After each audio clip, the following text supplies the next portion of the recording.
오늘은 제가 지방 분권이 우리나라에서 어떻게 진행되어 왔고 앞으로의 과제가 무엇인가, 특히 대선과 관련해서 어떻게 이 지방 분권 정책의 청사진을 다시 세워야 되는가, 이런 측면을 한번 강조해서 말씀드리고자 합니다.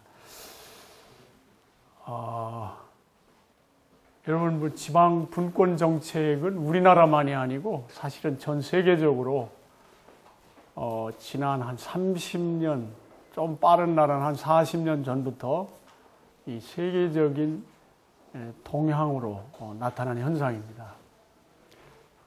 그래서 엘빈 토플러 같은 사람은 이 정보화 시대에는 이 정부의 효율성을 기하기 위해서라도 지방 분권이 반드시 필요하다, 그런 얘기를 합니다. 여러분, 공산주의가 망한다, 이거를 아주 정확하게 예측했던 브레진스키라고 하는 분이 쓴 그 대실패라는 책이 있습니다. 그 대실패는 어떤 실패냐면, 공산주의 실험을 통해서 세상을 낙원으로 만들어 보겠다, 이렇게 해가지고 20세기에 정말 엄청난 대가를 치르고 공산주의 혁명을 했는데, 그것이 종말을 고할 수밖에 없다라고 이제 한 1980년대 말에 이거를 아주 책으로 쓴 책일 것입니다. 그것이 대실패. 그러니까 인간이 정말 좋은 세상을 만들어 보려고 공산주의 혁명을 시작했는데 결국에는 실패하고 말았다. 실패할 것이다. 왜 실패하느냐? 여러 가지 이유가 있지만 중요한 이유 가운데 하나는 공산주의 체제가 중앙 집권적인 체제이기 때문에 망한다. 공산주의에서는 계획경제를 합니다. 그래서 우리가 소비하는 이런 민간 소비재까지도 전부 이 국가기획위원회에서 계산을 합니다. 특히 당시에 소련에서는 수만 명의 국가기획위원들이 신발은 몇 문짜리 무슨 색깔로 생산해낸다, 뭐 이런 것까지 다 낱낱이 계획서에다 짰습니다. 이게 소위 과학적으로 아주 엄격하게 나라를 움직여 나가면은 자원도 효율적으로 배분되고 그래서 낙원이 될 것이다, 이런 생각을 하고 공산주의 혁명을 한 겁니다. 그런데 브레진스키가 보기에 그런 국가기획위원회가 그렇게 노력해서 만드는 어마어마하게 두꺼운 그런 계획서가 사실은 엄청난 낭비 요인입니다. 그 책이 나온 이후에 1년이 안 돼가지고 소련이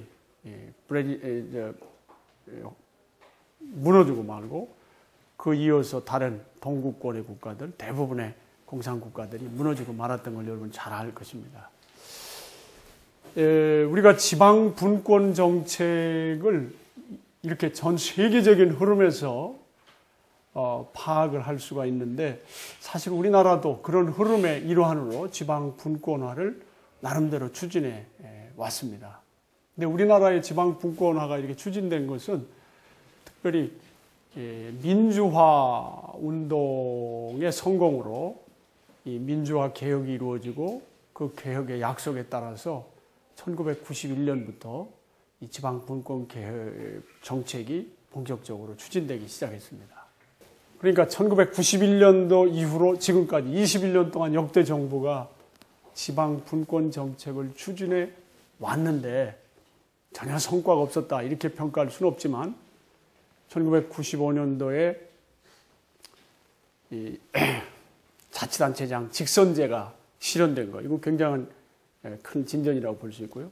그 다음에 지방 분권에 가장 적극적인 그런 의지를 가지고 나름대로 노력을 했다고 볼 수 있는 참여정부 시절에 제주특별자치도를 비롯해서 시민들의 참여를 제도적으로 보장하는 이 주민투표법, 주민소환법, 등과 같은 이런 참여제도가 좀 만들어진 것. 이런 성과가 좀 있었긴 하지만은 전반적으로 21년 동안의 지방 분권 정책을 평가해 보니까 실패적이었다. 이렇게 평가할 수밖에 없습니다. 지금부터 몇 년 전에 행안부가 우리나라의 그 행정사무를 전체 단위 행정사무를 조사한 바가 있습니다. 그랬더니 80%가 국가사무로 분석됐습니다. 이 얘기는 1991년도에 지방 분권 정책이 시작될 때에 그때 통계로 국가사무가 75% 정도, 4분의 3이 국가사무라고 했는데 오히려 5% 정도가 국가사무가 늘어난 꼴이 되어버렸습니다. 여러분, 지방 분권을 한다고 대통령 산하의 위원회를 만들고 엄청난 돈과 노력을 들여가지고 지방 분권 정책을 추진해 왔는데 거의 20년 다 돼가지고 조사를 해보니까 국가사무의 비중이 오히려 더 많아졌다. 물론 이 계산상에 이제 좀 상위 때문에 좀 다른 이야기도 할 수 있긴 하지만은 전반적으로 볼 때 거의 성과가 없다. 오히려 퇴보했다라고 평가해도 조금 더 과장이 아닙니다. 이게 우리의 지방 분권의 현실이다. 이렇게 말할 수가 있습니다. 여러분, 사실 지방 분권에서 가장 또 중요한 건 행정 사무 못지않게 더 중요한 건 사실은 세금의 문제입니다. 왜냐하면 돈으로 자치권을 확보하지 못하면 사실은 공허하게 되는 거거든요. 그걸 나타내주는 강한 지표 하나가 국세와 지방세의 비율이라고 볼 수 있습니다. 여러분 잘 아시다시피 우리나라의 전체 세금을 국가에서 걷는 건 국세, 지방자치단체가 걷는 걸 지방세라고 하는데 이 비율이 8대 2로 계속 지속되고 있습니다. 21년 동안 변함없이. 물론 2011년도에 10년도에 2년 전이죠. 현 MB 정부 들어와서 지방 소비세라는 걸 도입했습니다. 여러분 아시죠? 지방 소비세. 그 뭐냐면 국세로 있던 부가가치세의 5%를 지방 소비세라고 세원을 떼서 준 겁니다. 5%를 줘. 그래서 매년 한 1조 5천억 정도가 이제 지방자치단체의 세 수입으로 잡히게 됐습니다. 그래서 약간 개선이 됐는데 얼마 됐느냐? 채 1%가 안 됐어요. 그래서 지금 현재는 국세와 지방세 비율이 79대 21입니다. 자, 그런데 사실은 지방 소비세조차도 엄격한 의미에서 보면은 이 지방 분권 정책에 아주 미흡한 그런 세원 이야기라고 말할 수 있습니다. 여러분 진짜 세금을 지방에다 주는 거는 어떻게 줘야 되냐면 세원 이양을 해야 되는데 세액 이양만 했습니다. 국세로 걷어들인 걸 5%를 지방에다가 남겨줘서 지방이 나눠서 써라. 이렇게 된 겁니다. 근데 진짜 과세권을 지방에다가 주려면 어떻게 해야 되냐면 아예 세원 자체를 지방세로 줘가지고 지방에서 세율, 세목 이런 것까지도 스스로 결정할 수 있는 권한을 줘야 되는 겁니다. 근데 이제 그런 권한은 우리나라에서는 지방세조차도 거의 대부분을 중앙정부가 국회에서 결정합니다. 지방자치단체나 지방의회, 시민들에 의해서는 지방세율을 결정한다거나 또는 세금을 안 걷는다거나 다른 세금을 걷는다거나 이런 권한이 거의 없다. 약간의 탄력세율이라고 그래서 지방세 중에 중앙정부가 정해준 국회에서 정해준 세율의 범위 내에서 약간 탄력적으로 운영할 수 있는 세금이 조금 있습니다. 근데 이거는 무시해도 좋을 정도로 적은 과세 자치권이다. 이렇게 말씀드릴 수 있습니다. 어쨌든 행정사무로 봐도 21년 전이나 지금이나 거의 퇴보했지 않느냐 하는 이런 평가가 가능하고, 이 세금이라는 측면에서 국세와 지방세 비율 측면에서 봐도 거의 정지 상태에 있다, 이렇게 말할 수가 있다는 것입니다. 게다가 문제는 여러분, 특히 그 기초자치단체, 여러분 잘 아시겠네요. 안산시에 계신 분들이면은 안산시에서 걷어들이는, 쓰는 세출 예산 중에서 거의 대부분이, 한 50% 가까이가 대부분이 뭘로 들어가죠? 복지죠, 복지비. 그렇죠? 몇 퍼센트입니까? 제가 안산시 통계는 못 봤었는데. 37%. 안산시는 지금 굉장히 살림이 좋은 데입니다. 그래서 지금 37%인데, 지금 자치구 같은 데나 굉장히 어려운 데는요, 50%가 넘어갑니다. 그러니까 공무원 봉급 주고 복지비 지출하고 나면 뭐 제대로 재량권을 가지고 쓸 수 있는 돈이 없어서 아우성입니다. 그래서 지방 재정의 위기 상황에 있다, 이런 이야기를 지금 학자들이 하고 있습니다. 근데 물론 복지비 지출이 많다는 것 그 자체가 뭐 나쁘다고 볼 수는 없지만, 문제는 복지비를 늘리면서 지방의 부담 몫을 중앙정부가, 복지비 중에서도 특히 기초 어려운 사람들에 대해서는 중앙정부가 사실은 보장을 해줘야 되는 겁니다.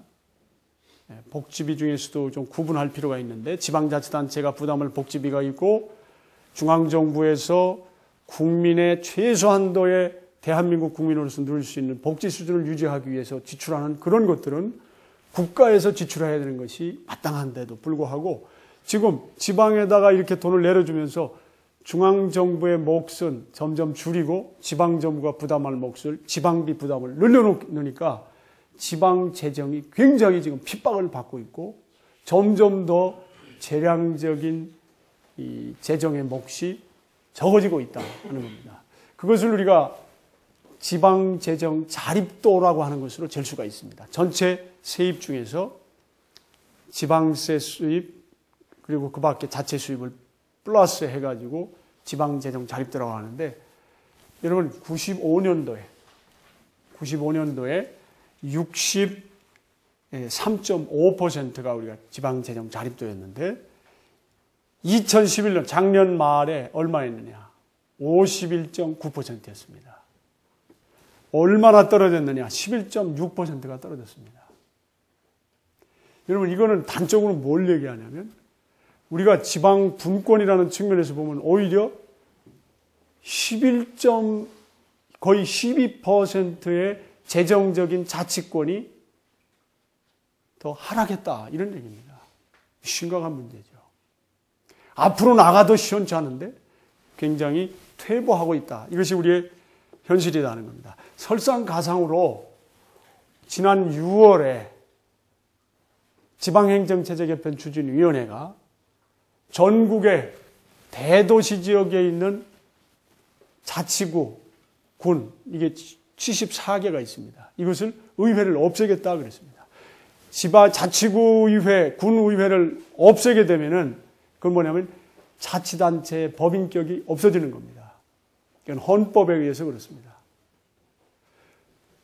지방자치단체를 없애겠다는 겁니다. 거기다가 전국의 36개 시, 군, 구를 16개로 줄이겠다, 이런 방향으로 바꿔야 된다라고 해가지고 대통령과 국회에 보고를 했습니다. 특별법에 보면은 그런 위원회에서 제시한 안을 존중해서 법을 정하라, 그렇게 되어 있습니다.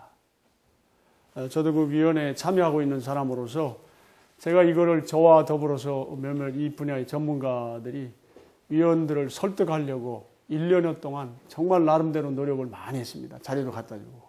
그랬는데 위원이 27명인데 나중에 휙 돌아서는데 이건 뭐 아무것도 아니게 돼버립니다. 네, 여러분, 왜 이렇게 지방자치체제 개편을 하려고 하느냐? 그 발원지가 어디냐면 국회의원들입니다. 국회의원들 입장에서는 시, 군, 군수, 또 일부 의원들, 지방 의원들이 정치적 라이벌이 됩니다. 그렇기 때문에 그걸 없애야 되겠다 해서 2005년도부터 계속 지방자치 체제 개편을 전면적으로 해오려고 했던 겁니다. 명분은 우리나라의 지방자치 경쟁력을 기하고 효율성을 높이기 위해서 그렇게 하겠다라고 했는데 알고 보니까 그런 정치적 이해관계에 의해서 경쟁자를 없애려고 하는 것이었다. 이건 제 말이 아니라 자치단체장이 국회의원을 했던 자치단체 양심 고백을 한 사항입니다.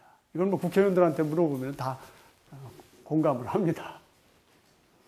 여러분, 기초자치단체의 의원 또 자치단체장의 정당 공천제를 이거 하지 말아야 된다 해가지고 그동안 많은 노력을 해왔습니다.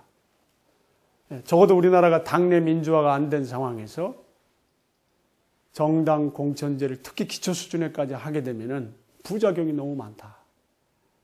이래가지고 이 반대를 해왔고 특히 학자들도 거의 대부분이 적어도 한시적으로 정당 민주화가 될 때까지 정당 공천제를 유보해야 된다.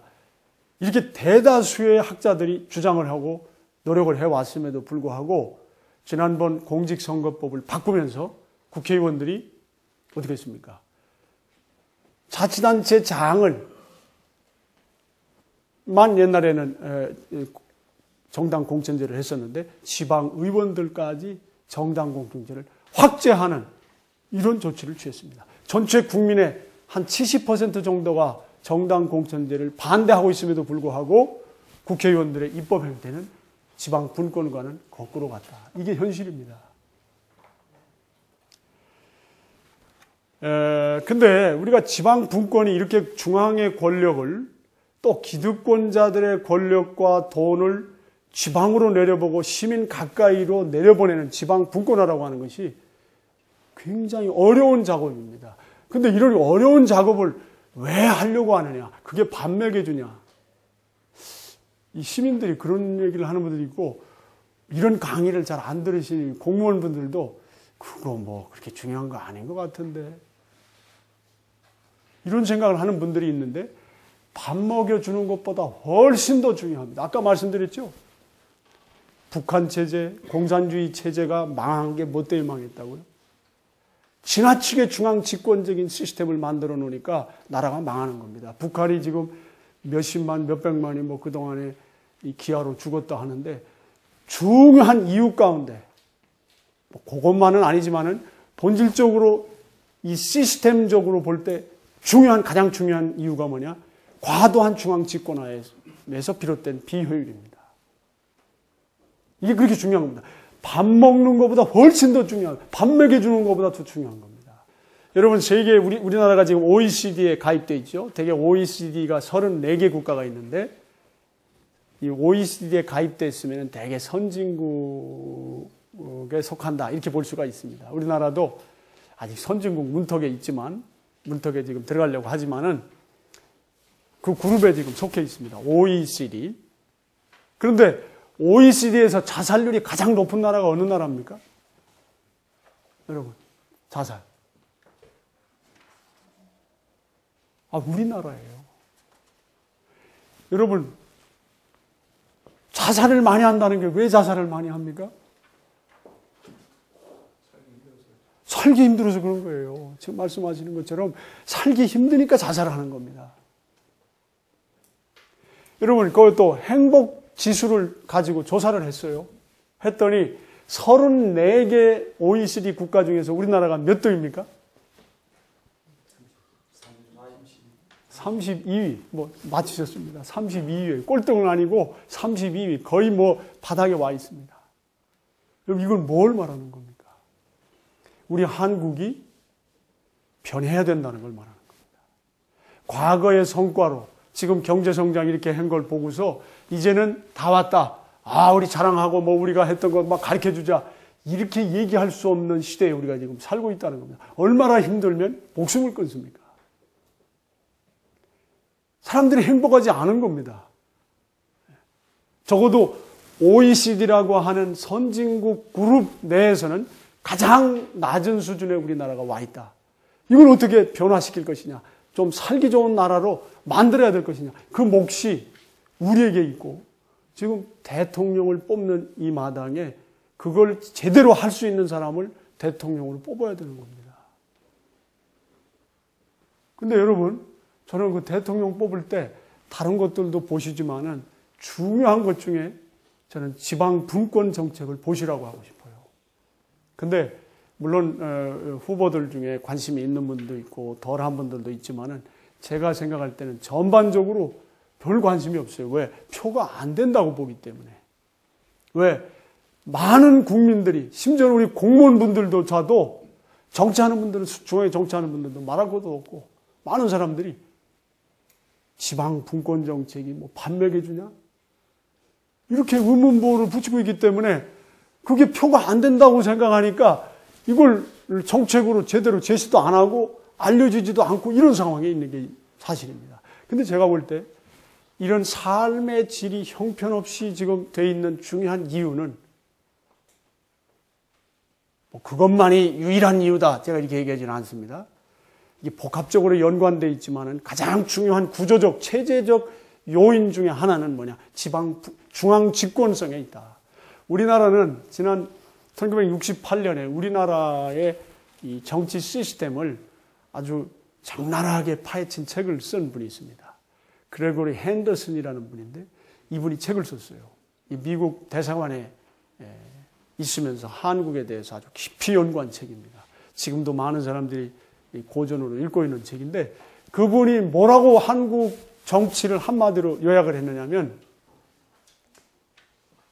소용돌이의 한국 정치. 소용돌이가 바람 불으면 어때요? 모든 것이 막 빨리 올라가죠. 그 어디로 빨리 올라가느냐? 중앙정부와 서울로 모든 게 빨아 올라가는 그런 세상이다. 한국이 정말 정치적으로, 경제적으로, 사회적으로 선진적인 나라로 변하려면 이 소용돌이의 한국 정치를 변화시켜야 된다. 이런 얘기를 했습니다. 이 소용돌이, 중앙집권적인 소용돌이 정치 체제를 변화시키지 않으면 자살률, 행복도 이런 것들 개선되기 어렵다고 저는 봅니다. 그 지방 분권을, 획기적인 지방 분권을 추진해야 될 필요성을 몇 가지로 제시하고 있는 첫째가 대통령과 국회의 과부하입니다. 여러분 그 공무원으로서 이제 일을 하시다 보면은 너무 일이 많고 막 쫓기다 보면은 일이 잘 안 되죠. 자기 능력 발휘가 안 되는 겁니다. 적절하게 일이 주어져 있어야지. 너무 없어도 안 되지만 너무 많으면 나중에는 그냥 번아웃, 탈진해버리고 맙니다. 여러분 우리나라는 일반적으로 대통령의 그 모든 권한이 대통령에게 집중되어 있다. 그래서 제왕적 대통령제다. 이런 말을 흔히 합니다. 그래서 이 문제를 해결하기 위해서는 대통령제를 조금 변화시켜야 되겠다. 그래서 나오는 것이 분권 대통령제다. 이럽니다. 여기서 말하는 분권, 우리가 말하는 지금 분권이 아닙니다. 대통령의 권한과 대통령이 임명하는 국무총리의 권한을 좀 나누자. 그래서 대통령은 외교, 국방 중심으로 집중하고 국무총리는 내치를 집중해서 좀 이렇게 나눠서 일을 하면은 이 문제가 해결되지 않겠느냐. 이게 정치권에서 얘기하는 분권형 대통령제고 헌법 개정을 그런 방향으로 해야 된다. 또 하겠다라고 사람들이 얘기하고 있습니다. 많은 사람들이 거기에 그렇구나 이렇게 생각하고 있어요. 근데 사실은 여러분 그게 근본적인 해결책이 못 된다는 겁니다. 사실은 중앙정부가 가지고 있는 이런 권한을 대통령과 이 국무총리가 나눠서 하는 거, 저는 그 자체가 뭐 나쁘다 뭐다 이걸 지금 얘기하려고 하는 게 아니라 근본적으로는 우리나라를 정치 시스템적으로 선진화시키려면은 이런 수평적인 분권이 아니라 수직적인 분권, 중앙정부가 할 역할과 광역 또는 기초자치단체가 할 역할을 적절하게 분업화하는 이런 분권이, 수직적인 분권이 근본적인 해결책이다라고 하는 것입니다. 그 이유는 여러분 국회에서 그 입법 부하가 어느 정도 이루어지고 있느냐 하는 걸 보면 알 수가 있는데요. 여러분 여기 지금 제가 통계를 제시하고 있습니다. 국회에서 18대 국회에 발의된 그 법률안 건이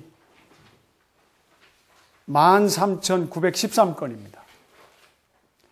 이 중에서 위원회 심의를 거쳐 정상 처리된 것은 6,693건뿐입니다.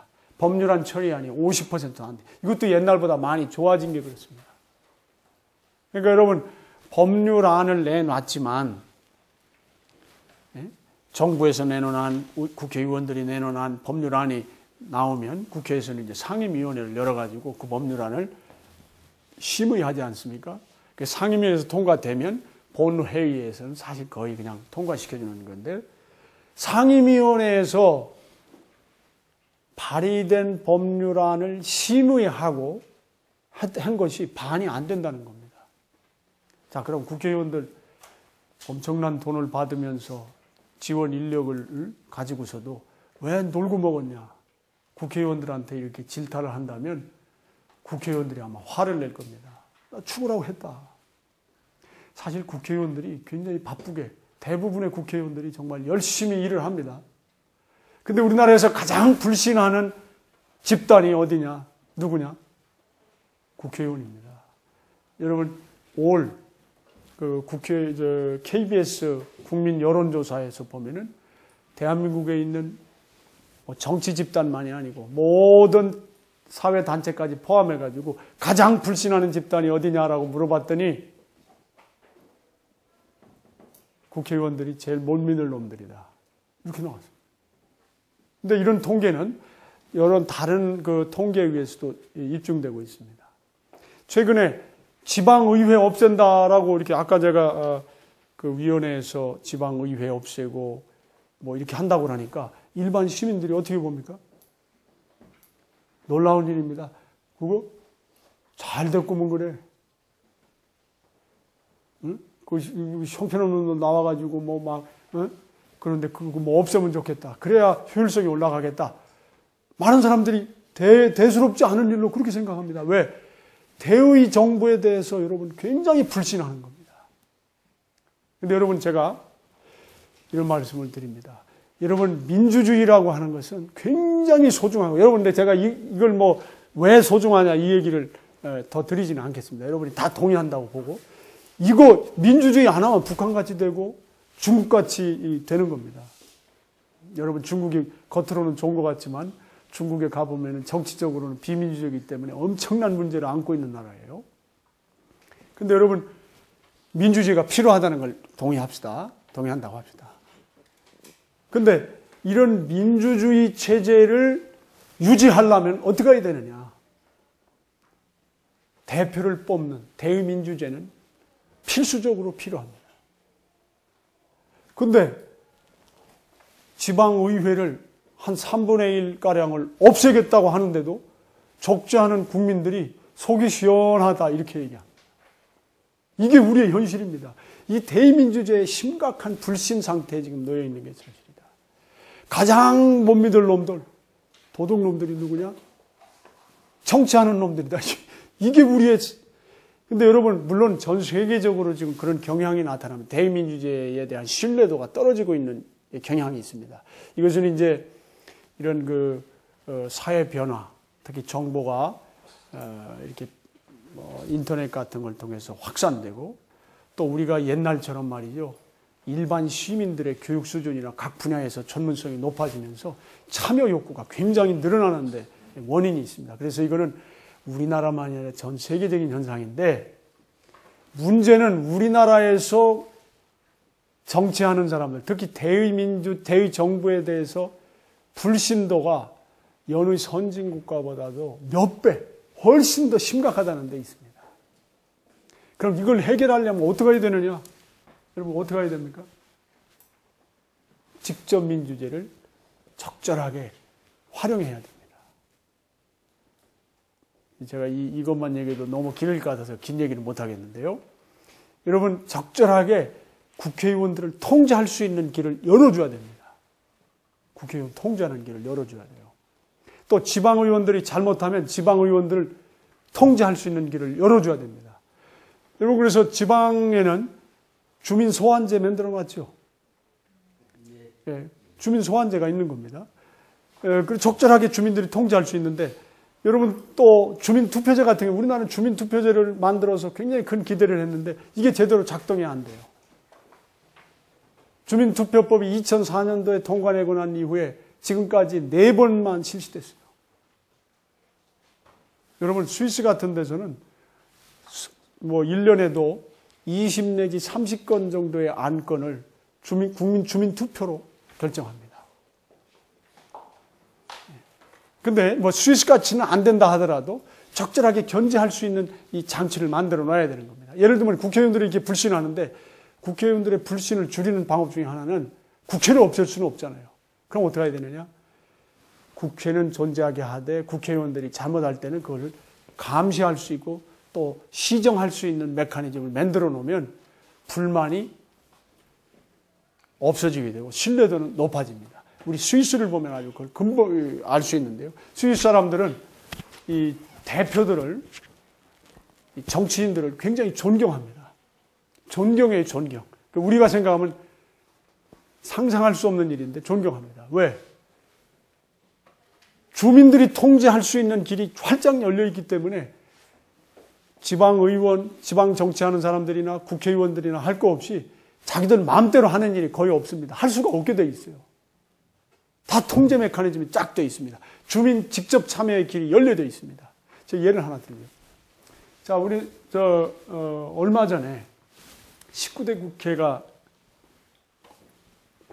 개원한 이후에 국회의원들이 국회에 대한 불신을 좀 해소해 보겠다 해가지고 국회의원들이 제일 먼저 한 게 뭐냐? 특권을 줄여보겠다.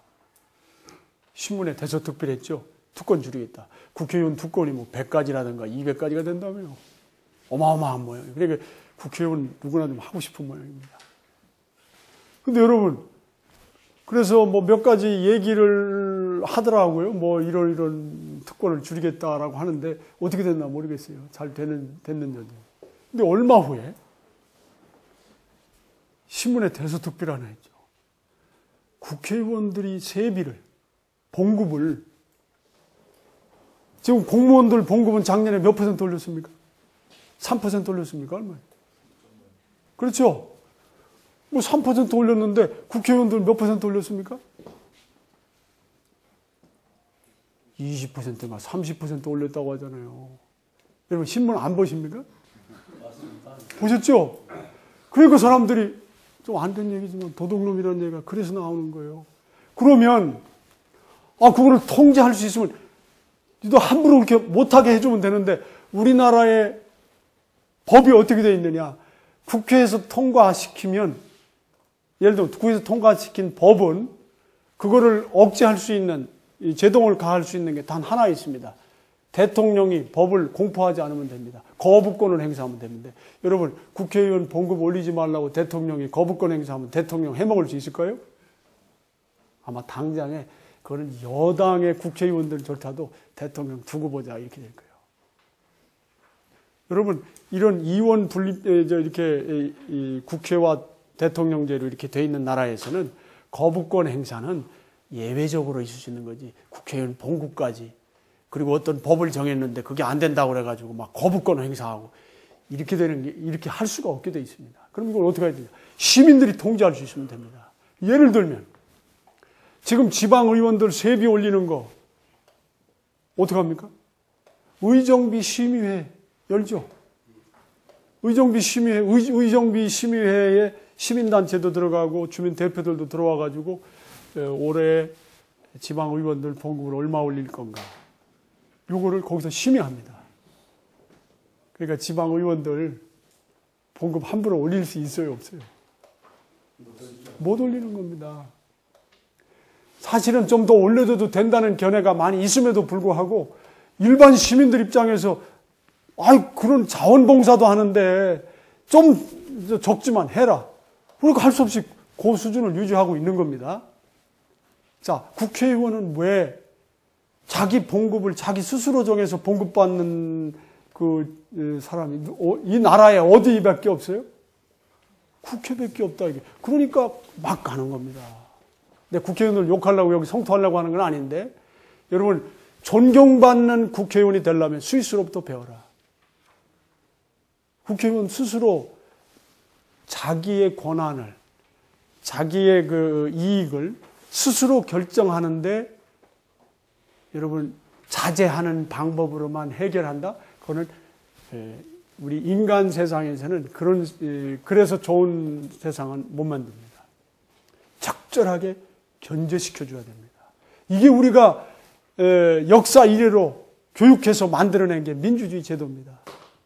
대통령이 하고 싶으면 딱 하면 되는데 뭐 국회 가서 또 막 싸우고 논쟁을 벌이고 이래서 막 삭감하고 왜 그러느냐? 절대 권력은 부패하게 돼 있고 그래서 이걸 적절히 견제해 줘야 된다. 그럼 그걸 견제해 주는 게 누구냐? 국회에서 이제 국민이 해줘야 되는데 예를 들면은 지금 우리나라에서는 법률안을 국회에 제시하고 싶어도 지방정부나 시민들이 법률안을 이런 걸 제시하고 싶어도 할 수가 없습니다. 우리나라 헌법에 뭐라고 되어 있느냐? 법률안을 발의할 수 있는 권한은 국회의원과 대통령밖에 없습니다. 국민의 몇십만 명이 예를 들면 10만 명이 서명을 해서 법률안을 제출할 수 있느냐? 없습니다. 법률안 발의권도 없어요. 그리고 또 하나 더 중요한 거는 국회의원들이 법을 정했어요. 이렇게 해서 자기들의 특권도 정하고 이런저런 법률을 정했습니다. 아까 제가 말씀드렸죠. 전 국민의 한 7, 80%가 기초자치단체의 정당 공천제를 반대한다. 자, 그렇다면 당연히 국회에서는 국민의 뜻을 받아가지고 정당 공천제를 적어도 일정 기간 동안은 정지하는 것이 국민의 뜻에, 국민의 의사에 맞는 입법입니다. 근데 국회의원들은 어떻게 했다고요? 반대 방향으로 가서 오히려 확대시켰습니다. 지방의원들까지 정당 공천제를 확대시켰어요. 왜? 자기 밑에 두고 있어야 발 뻗고 잠잔다. 여러분, 이거 왜 그러냐? 그러면 국민들이 대다수가 원하지 않는 반대 방향으로 갔는데 그거를 제재를 가야 되겠는데 제재를 가할 수 없게 되어 있습니다. 왜? 국회에서 만든 법은 대통령이 거부권을 행사하지 않으면 그대로 가는 겁니다. 아무도 거부할 수가 대통령이 그러면 그 거부권 행사해 보세요. 대통령이 이것저것 정책적으로 실현하기 위해서 국회한테 가가지고 설득시키고 하는데 엄청나게 어려운데 거부권까지 행사해 보세요. 얼마나 시끄럽겠나. 안 된다. 그럼 이거를 해결할 수 있는 방법은 뭐냐? 헌법을 고치는 겁니다. 예? 어떻게 해야 되느냐? 여러분 예를 들면은 스위스 같으면 이렇게 해요. 국민 한 10만 명 정도가 서명을 해가지고 국회에서 법을 정했다 하더라도 그 법이 잘못됐다라고 하면은 그 법 제정한 이후에 주민들이 발의도 할 수 있고 또는 그 법을 시행하지 못하도록 하기 위해서 국민투표에 붙이도록 요구할 수가 있습니다. 이 국민투표법을 만들어야 되는 거예요. 이게 뭐냐면 여러분 스위스에서는 이런 대단히 사업을 이렇게 할 때에는 돈이 많이 들어가는 사업의 경우에는 반드시 주민 투표를 거쳐서 결정을 합니다. 거치도록 아주 의무적 대부분의 스위스의 캔톤이 주입니다. 주정부나 지방정부에서는 일정액 이상의 재정 지출을 가져오는 사업의 경우에는 주민 투표에 붙인다. 또는 지방의회의 의결을 거친다. 이렇게 되어 있습니다. 그런데 대부분이 주민 투표에 붙이는데 그 나라에서는 바로 이 동계 올림픽을 유치하려면은 기존의 시설 가지고 어려우니까 새로운 이 스테디움을 줘야 되고 또 다른 시설들도 많이 확충을 해야 되다 보니까 돈이 엄청나게 많이 소요가 되니까 바로 이 주민 투표를 붙여야 되는 사업으로 이제 된 겁니다. 주민 투표에 붙였어요. 그러니까 베른시 정부와 또 체육계 인사들 중심으로 해가지고 이 동계올림픽을 유치함으로써 베른이 이러이러한 일자리가 얼마 생기고 경제계가 얼마나 경제가 활성화되고 뭐 이래서 굉장히 좋아진다 해가지고 찬성하는 그런 그 입장을 발표하고, 또 한측에서는 반대하는 측에서는 어마어마한 체육시설 또 이 비용을 들여서 그 사업을 추진하게 되면은 지금 우리가 하고 있던 이 사업, 기존에 하고 있던 여러 가지 사업들을 중지하거나 또는 세금을 우리한테 더 걷어가지고 그 엄청난 비용을 부담해야 되는데, 지금 찬성하는 사람들이 이야기하는 그 올림픽, 동계올림픽 유치로 인한 경제적인 효과는 부풀려진 것이다. 이래가지고 찬반 양론을 한 3개월 동안 벌였습니다. 그리고 나서 투표에 붙였는데 약 78%의 주민들이 반대하는 쪽으로 표를 던졌습니다. 그러니까 중간에 막 추진하고 돈도 상당한 돈이, 우리로 말하면 몇십억이 들어갔음에도 불구하고 중도에 주민들이 하지 말라고 하니까 중도에 포기하게 된 겁니다. 자, 아마 그걸 보통 사람들이 생각할 때는, 야, 스위스 놈들 참, 그러니까 스위스 형편없는 놈들이고 이렇게 생각했을지 모릅니다. 뭔가 우리처럼 화끈하게 하려고 하면 힘을 모아가지고 해야지, 그걸 뭐 발목 잡고 막 그래가지고 못하게 해? 여러분, 근데 어때요? 스위스가 우리보다 잘 사는 나라입니까? 스위스가 우리보다 후진국가입니까? 여기에 스위스의 경제 운영 방식과 우리 한국의 경제 운영 방식이 근본적으로 다른 걸 알 수 있습니다. 여러분, 당시에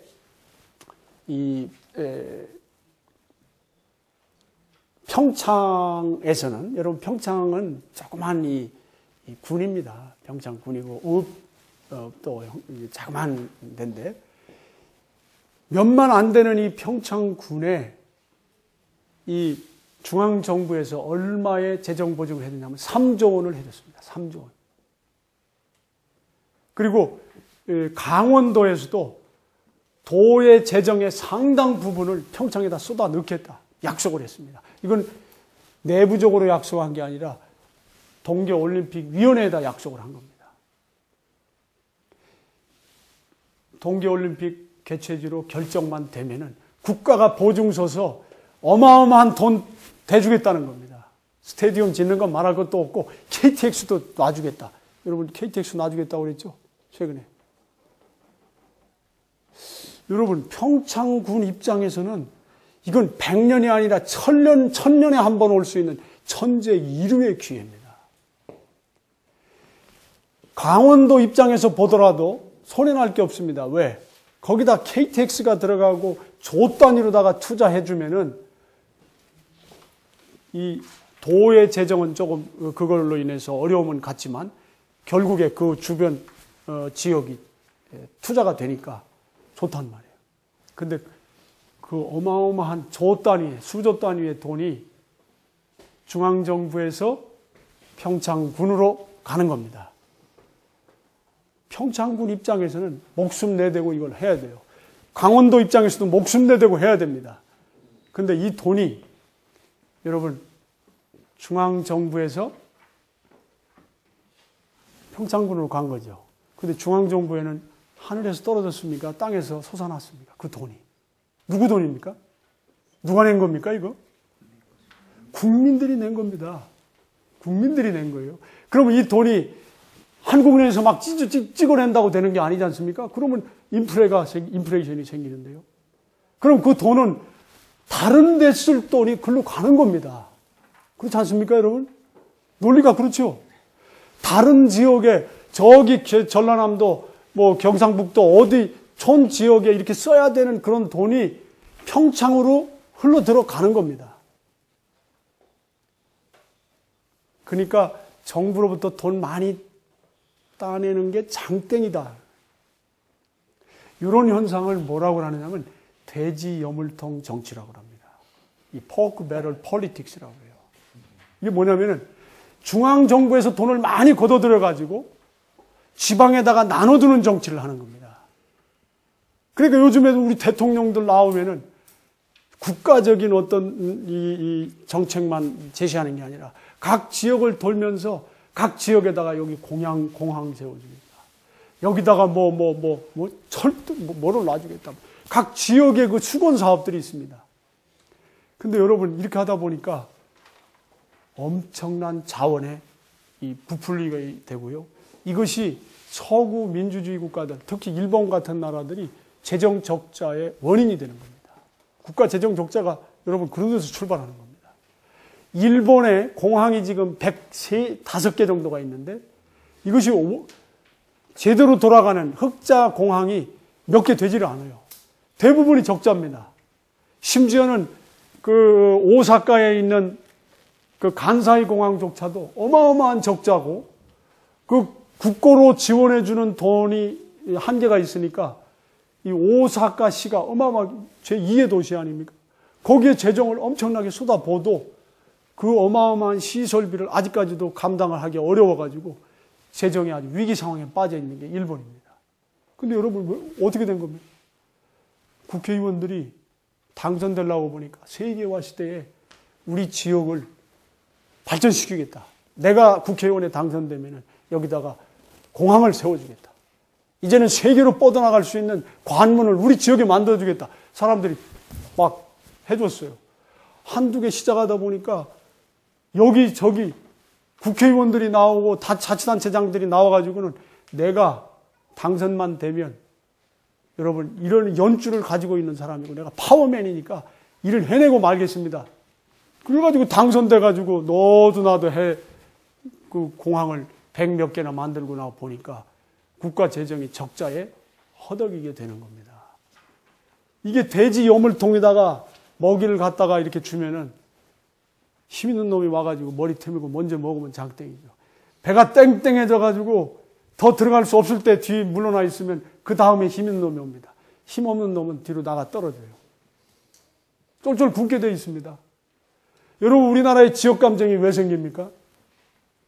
지금까지 사실은 한 지역에서 정권을 잡죠. 그 지역 사람들이 정권 잡으면 가까운 사람들 요직에 앉히게 돼 있는 거 왜? 열심히 자기를 일해주고 또 믿을 만한 사람이니까. 아는 사람 시키지. 제가 대통령 돼도 전혀 모르는 사람 너와 해봐 이렇게 하기가 잘 안 되는 겁니다. 인간이기 때문에.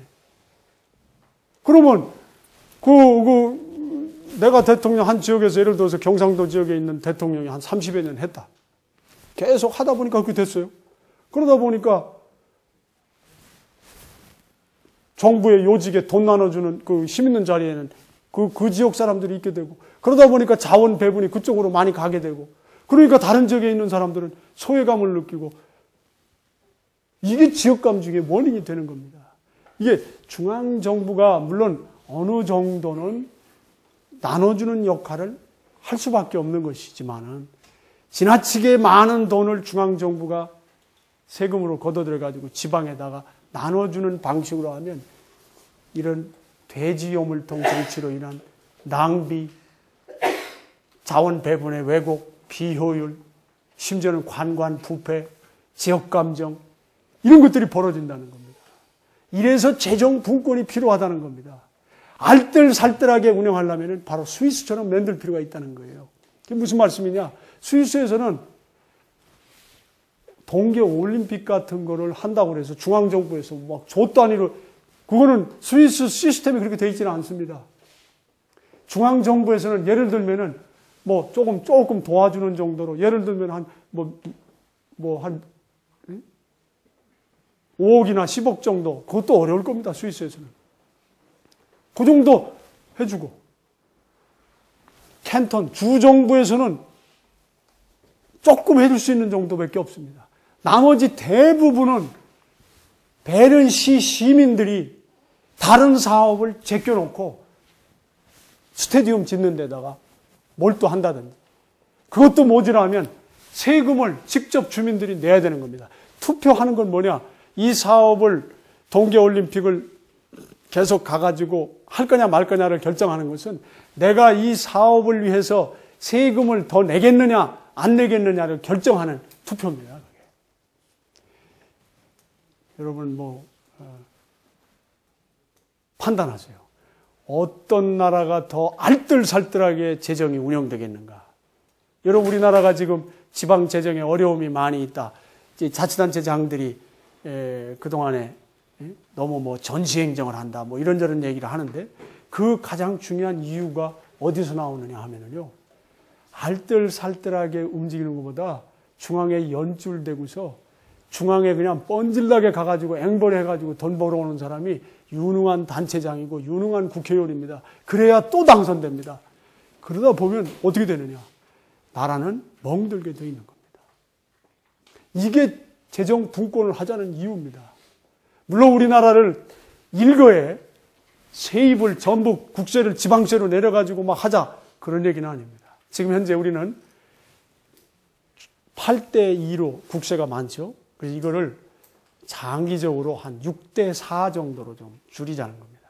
국가가 국세를 6쯤 벌고 한 4 정도는 지방이 스스로 세금을 부과할 수 있는 이런 시스템을 만들고 그러면 중앙정부에서 지방정부가 아주 어려운 지방정부가 있을 수 있습니다. 또 있는 법이죠. 그러면 적절하게 그거를 도와주는 이런 균형 발전을 위한 정부의 역할은 인정하되 지금처럼 자치단체장이나 지방 국회의원들이 마치 국회의원들이 불혹화 역할을 하는 것이 중요한 역할 아닙니까? 유능한 국회의원이 되고 재선되려면 정부에서 예산 많이 따와가지고 주민들한테 환심 사는 겁니다. 이런 시스템으로 가면 선진적인 나라, 우리가 바라는 이런 나라는 만들 수 없다는 겁니다. 정말 이 효율적인 이 시스템을 만들기 위해서도 지방 분권이 필요하다. 제가 이제 이런 얘기를 하고 있고요. 저는 스위스를 공부를 좀 했거든요. 스위스 공부를 했는데 사실 스위스의 수도는 베른이에요. 근데 여러분 베른의 인구는 13만 명밖에 안 됩니다. 스위스의 제1의 도시는 쥐리히거든요. 37만 명입니다.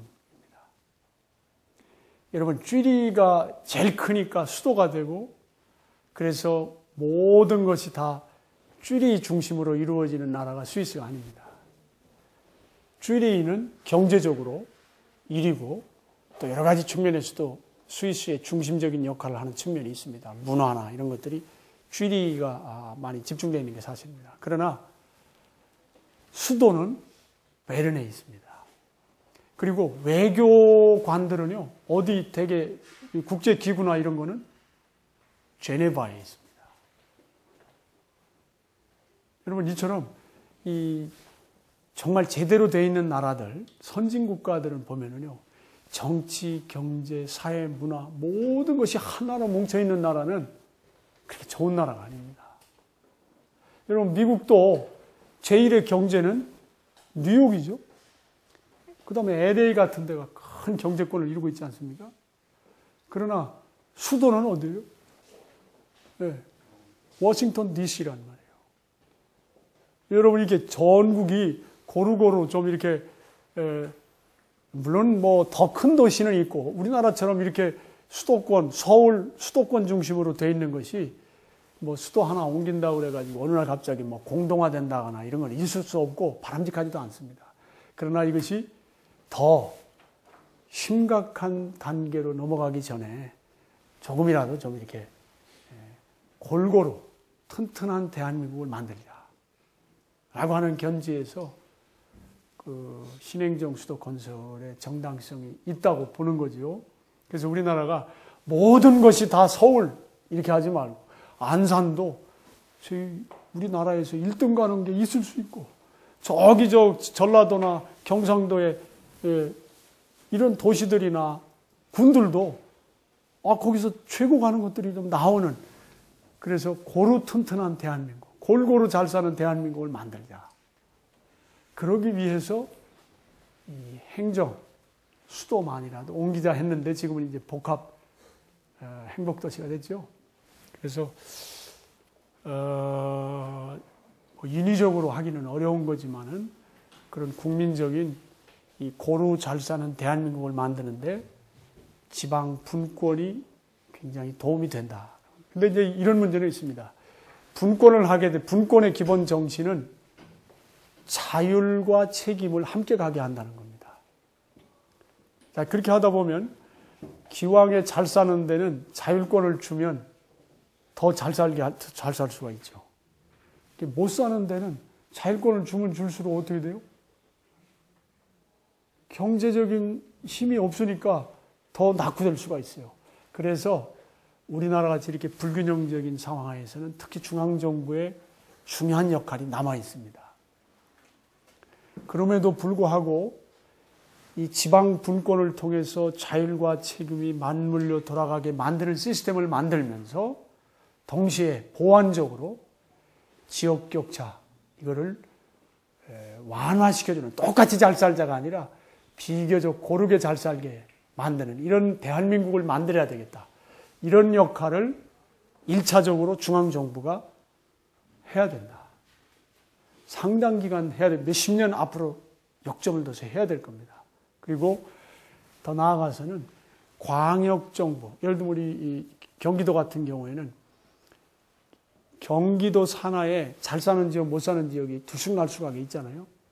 이걸 또 경기도가 그런 역할을 중간에서 또 균형 발전을 위한 역할을 해줘야 됩니다. 그러면서도 동시에 적정 경쟁을 해치지 않는 균형 발전 정책을 펴야 된다. 제가 여기서 잘 읽어보세요. 그러니까 여러분 경쟁은 필요한 겁니다. 경쟁이 없으면 낙후되게 돼 있어요. 그리고 발전이 안 되게 돼 있습니다. 그래서 경쟁, 과당 경쟁이 아니라 적정한 경쟁을 유도하는 지방 분권 체제를 가지고 가되 심각한 국민적 통합을 저해할 수 있는 불균형을 해소시켜주는 역할을 1차적으로 중앙정부가, 2차적으로 광역정부가 해줄 필요가 있다. 최근에 일부 광역정부들이 이 광역정부 산하의 지방자치단체들 간의 균형을 위한 이런 조례를 만들고 그런 정책을 펴서 나름대로 성과를 조금씩 거두고 있습니다. 바람직한 현상이라고 봅니다. 사실은 시민사회가 살아있지 않으면 아까 특히 말씀드린 그 대의 대표들은 지대 추구 행위를 할 가능성이 높습니다. 이 전문 용어로 rent seeking behavior라고 해서 사실 대표로 뽑히기 전에는 국민들을 위해서 국민의사에 따라서 하겠습니다라고 약속을 하지만 일단 당선되고 나면은 주민의 뜻에 따라서도 하지만 자기 이해관계가 밀착되어 있는 사안에 대해서는 자기 이익을 극대화하는 방향으로 행동할 가능성이 높다는 거죠. 이게 대의민주주의가 갖는 약점입니다. 그럼 대의민주주의가 없을 수는 없는 거고 이런 약점을 보완해주는 역할로서 지금 말씀드린 제3의 세력으로 시민단체나 언론이나 이런 것들이 필요하다라고 하는데 이 시민단체나 언론들도 또 그것이 하나의, 특히 언론 같은 경우에는 또 하나의 권력이 될 수도 있는 측면이 있습니다. 그렇기 때문에 서로 견제하도록 하는 이런 시스템을 갖춰야 된다. 아주 오래전 말씀인데, 근데 이제 이런 말씀을 좀 들을 수 있어요. 예를 들면 우리 서울시 같은 경우에 시민운동을 수십 년 해오던 분이 시장으로 지금 됐단 말이에요. 그러니까 어떤 분들은 그거 그러면 시민단체 운동을 계속 순수하게 해야지 시장이 정치적인 꿈을 가지고 사실은 이용해 먹은 거 아니냐 이런 얘기를 하는 분들이 있더라고요. 근데 저는 그런 문제는 조금 그렇게 단정할 수 없다. 오히려 저는 시민단체 운동한 사람도 국민의 한 사람으로서 적절한 시기에 정치권에 진입하는 것을 차단하는 것은 그건 정치 참여의 길을 막는 위헌적인 겁니다. 오히려 그런 분이 가서 직접 정책을 주도함으로써 변화를 일으킬 수 있는 여지가 있는 그런 장점도 있는 거다 하는 점을 우리가 인정을 할 필요가 있다고 봐요. 사실 시민운동 하는 분들은 사실 한 달에 한 120만 원, 150만 원 받고 삽니다. 여러분 현재 지금 서울시장 했던 분이 변호사 아닙니까? 옛날에 변호사 하면 돈 잘 벌었잖아요. 여러분 150만 원 받고 수십 년 살아가면 살 수 있겠어요? 그분이 그래서 존경을 받고 서울시장까지 되는 계기가 된 건 사실이지만은 어쨌든 사실 굉장히 어려운 상황에서 시민운동하는 겁니다. 물론 그분이 나 돈 많이 벌기 위해서 정치권에 진입한다. 이걸 제가 동의하는 것이 아니라 여러분 한 10년, 20년 그런 데서 봉사하던 사람이 공익을 위해서 봉사하던 사람이 내가 가지고 있는 공익적인 꿈을 한번 집권을 해서 한번 실현해 보겠다라고 하는 것은 적극적으로 저는 시민들이 판단해서 옳다고 판단하면 지원할 필요가 있다. 사업하던 사람이 대통령 되는 것과 시민단체 하던 사람이 대통령 되는 게 뭐가 잘못된 거냐. 오히려 장점이 시민단체 하던 사람이 더 잘할 수도 있는 거다. 이런 측면에서 우리가 바라볼 필요가 있다는 거고요. 그럼에도 불구하고 지금 지적하신 것처럼 야합을 하게 돼가지고 견제 역할을 잘 못하게 되는 위험성이 도사릴 수가 있어요.